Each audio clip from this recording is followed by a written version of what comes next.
It's Brian Preston, the money guy. I'm glad we're closing out with this third one, because this is the one that I think is probably the most important, because I love strategy. I love optimization. But if you don't actually control that inner voice, if you don't know that you're an optimist, if you don't have a plan for sticking with it, because we were having a whole conversation that I think a lot of people's failures actually fall into the fact that they get it motivated, but they don't stay with it. Yeah. And I've shared with you guys that, I mean, one of my favorite things, and we get this question all the time in the Q&A, how do you get your friends to start saving and investing? And I've shared with you guys my stories of, well, I handed out the books to everybody, you know, The Wealthy Barber, The Millionaire Next Door, and about everyone I gave those books to, I know they funded their Roth IRAs that first year. They were good for the first one. Did they do it the second? Did they do it the third? And I think a lot of that has to do with, are you kind of keeping your mindset in a very optimistic path forward? And here's the things that I know can throw this off and put a wrench in the plan. Media consumption. This is a big one, Brian. We have a lot of clients who we love dearly, but we know if they read a certain website or they watch a certain television channel or they follow a certain blog, it's naturally going to affect them emotionally. They are going to read into it and they're going to go deeper and deeper and deeper and deeper. And it's going to put them in this like very negative mental spiral. So we have to say to them, hey, I know you enjoy that and I know that's something fun for you and I know that you get utility from that, but maybe now is not the best time for you to be looking at that information, for you to be reading that source, for you to be letting that in because it's having a negative impact on you rather than informing you to make sound, well thought out decisions. Well, you just said something. I mean, I wonder, because think about how profitable the news channels, and I'm specifically looking at the policy or politics of different channels have a bend to the left, different channels have a bend to the right. I think if you look at it as entertainment, there might be some value to you that you enjoy this. Yeah. Like if you love the political process, the sportsmanship that they're doing in politics, I can see that.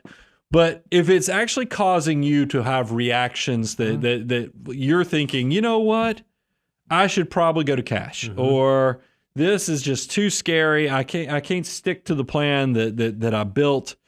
You might need to cut it off because, I mean, it's poisoning you in a way that's really drawing your attention away from what you should be doing with your dollars. That's what I love about the financial order of operations is that it's pretty pure in the process of optimization, and it doesn't get caught up into politics. It doesn't get caught up in all the negative stuff. Because remember, the way these places get paid is ad sales. And so the fear really pushes that. And that's something I often remind people, and I know I've brought it up, but it's so important. Optimist versus pessimist.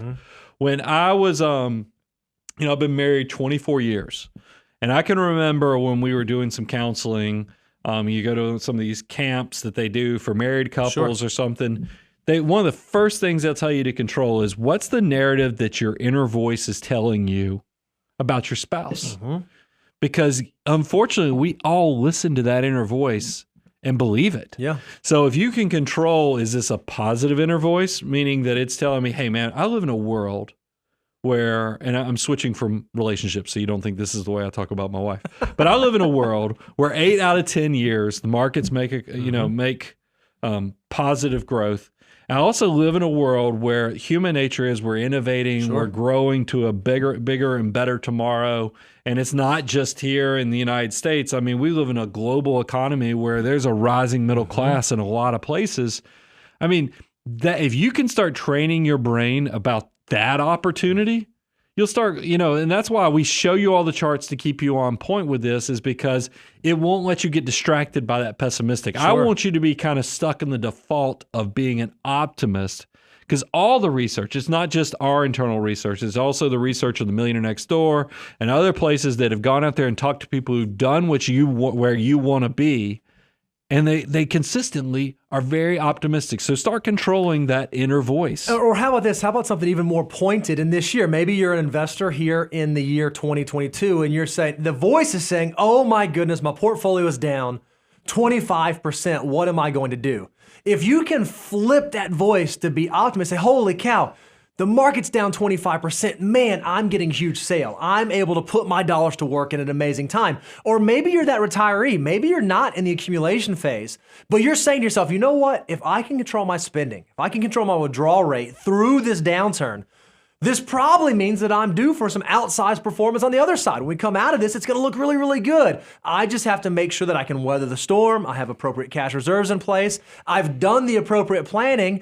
And I'm going to be okay. I can make it through this. If you can find ways to find those silver linings, even in these downturns, that's a surefire sign that you are starting to control that voice in your head to make it more optimistic. You know what I find helps with the sticking to the plan or being consistent is also just understanding your why. Because if you have a purpose-driven life where you kind of know what you're going to, I find that, it doesn't matter all this noise that surrounds us at all times. You'll stay there. You'll stay with, because that's something that is so important in the long-term financial journey, because it is one of those things where this is a marathon. It's not a sprint. It's not a 100-yard dash.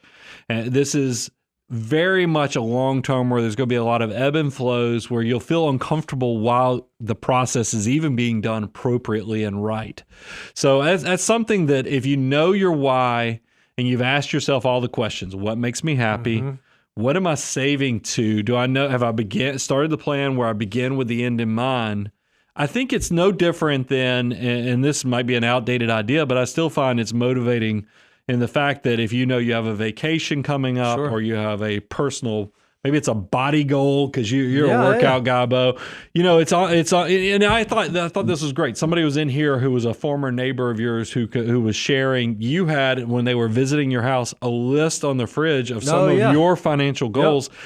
I think that affirming core belief of what you're doing, why you're doing it, and that purpose is the part that's going to keep you going through thick and thin of all the bad stuff that you experience. And that's a big part, and that's so important when we're experiencing these years right now where you're hearing people say, new paradigm, be scared, go to cash, it's comfortable. You need to know your why, you need to know your purpose so you actually stay on course.